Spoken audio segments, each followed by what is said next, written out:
Lundi matin, stade de la Baumette. C'est la reprise de l'entraînement pour les joueurs du SCO après un week-end quelque peu modifié puisque vendredi, la rencontre de championnat prévue contre Châteauroux a été annulée à cause des mauvaises conditions météo.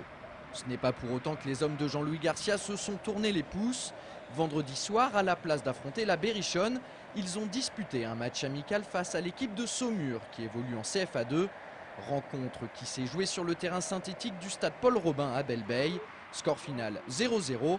Pour Jean-Louis Garcia, l'essentiel, c'était de garder le rythme de la compétition. C'était important parce que là, ça va bientôt, vendredi, ça fera un mois que l'on a quitté la compétition et les entraînements ne remplaceront jamais les matchs. Donc là, on est en situation de match, on a joué 2 fois 45 devant un adversaire qu'on ne connaît pas. Donc il y a un problème tactique, il y a un problème physique à résoudre et ça n'a rien à voir avec des entraînements. De leur côté, les joueurs commencent à trouver le temps long. Presque un mois sans match officiel, c'est pas facile à gérer. Je pense que tout le monde est impatient de reprendre la compétition.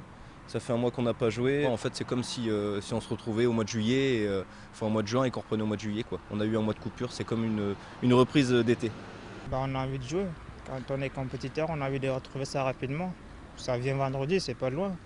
Heureusement, vendredi prochain, Bastia débarque à Jambouin pour le compte de la 20e journée de Ligue 2. Une occasion pour les joueurs d'évacuer leur frustration sur le terrain et pour répondre présent sur le plan physique face aux Corses qui, eux, contrairement aux scoïstes, ont joué ce week-end. La séance de lundi matin mise en place par le staff angevin était clairement à dominante athlétique. Une première partie de mise en train qui est basée sur de la coordination, avec un circuit de coordination. Ensuite, un travail de VMA, où on entretient la vitesse maximale aérobie sur du travail intermittent. Et ensuite, la séance se terminera par un travail de renforcement musculaire des jambes, travail de quadriceps, travail d'ischio dans notre salle de muscu sous les appareils. Les 3 gardiens de but ont réchappé à cette séance basée sur le physique. Par contre, ils ne sont pas restés inactifs pour autant. Il y a 2 raisons qui font qu'on s'est entraîné à part, c'est-à-dire que les joueurs ont travaillé leur physique.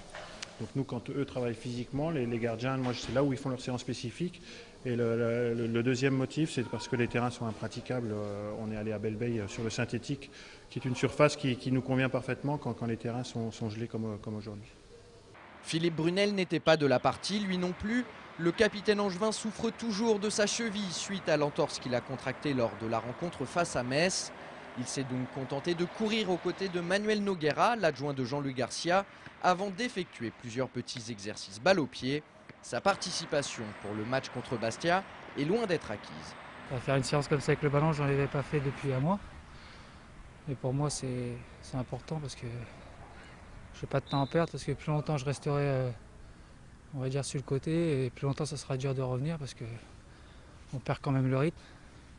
Et puis on va dire qu'à mon âge c'est pas très recommandé, donc on va essayer cette semaine de s'appliquer à ce que la cheville soit pas trop douloureuse et puis on verra bien ce qui se passe vendredi, et si c'est pas vendredi, ça sera le vendredi d'après.